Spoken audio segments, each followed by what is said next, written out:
Hello friends, welcome to Mouni cine updates. So நம்ம Sun டிவியில் medium ஏஜன் வந்து பார்த்திங்கன்னா டாப் குக்கு டூப் குக்கு அப்படிங்கிற ஒரு சூப்பர்பான ரியாலிட்டி ஷோவை லான்ச் பண்ணி சக்ஸஸ்ஃபுல்லாக வந்து கம்ப்ளீட் பண்ணியிருந்தாங்க லாஸ்ட் இயர். ஸோ இப்போ ஒன் செகண்ட் வந்து பார்த்திங்கன்னா புதுசாக ஒரு ஷோ தான் நினைக்கிறேன். என்னோட கெஸ் அது ஷோ தான். ஷோவா சீரியலாக தெரியல. யார் அந்த அக்கா அப்படிங்கிற மாதிரி வந்து பார்த்திங்கன்னா என் பண்ணி முடிச்சிருப்பாங்க.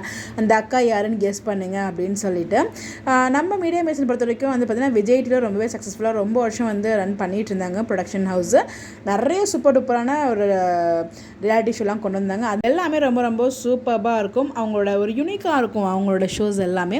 ஸோ அந்த மாதிரி தான் டாப் குக்கு டூப் குக்குன்னு கொண்டு வந்தாங்க. சன் டிவியில் செம்ம சூப்பர் ஹிட் ஆச்சு. இப்போ ஒன் செகண்ட் ஒரு புது ஷோவாக தான் இருக்கும் நினைக்கிறேன். இந்த இது வந்து பார்த்திங்கன்னா நம்ம சுஜாதா மேமோட பர்த்டே ரீசெண்டாக தான் வந்துருந்துச்சு. அவங்களோட பர்த்டே வந்து பார்த்திங்கன்னா மீடியம் ஏஜன்மே செலிப்ரேட் பண்ணியிருக்காங்க. அப்போ தான் இந்த ஷூட்மே வந்து போயிருக்காங்க. தலை பண்ணிட்டு இருக்காங்க அந்த பாப்பா. ஏதோ சொல்லிகிட்டே இருக்காங்க, யார் அந்த அக்கா யார் அந்த அக்கா அப்படின்ற மாதிரி தான் வந்து கேட்டே இருப்பாங்க. கடைசியில் யார் அந்த அக்கா அப்படின்ற மாதிரி கேட்டு வந்து என் பண்ணியிருப்பாங்க. தெரிஞ்சு மீடியம் ஏஜன் வந்து சீரியல்லாம் ப்ரொடியூஸ் பண்ணுறதுக்கு சான்சஸ் ரொம்ப கம்மி தான். மேபி இதுவும் ஒரு புது ஷோவாக இருக்கும்னு நினைக்கிறேன். ஸோ கெஸ் பண்ணுங்கள் ஷோட நேம் என்ன இருக்குன்னு சொல்லிட்டு யார் அந்த அக்காவாக இருக்குங்கிறதையும் கெஸ் பண்ணுங்கள். நான் கேட்டிருக்கேன். அப்டேட்ஸ் கிடைச்சதும் நான் ஷேர் பண்ணுறேன். இந்த மாதிரி தெரிஞ்சுக்க நம்மளோட சேனலை ஃபாலோ பண்ணிக்கோங்க. Bye bye.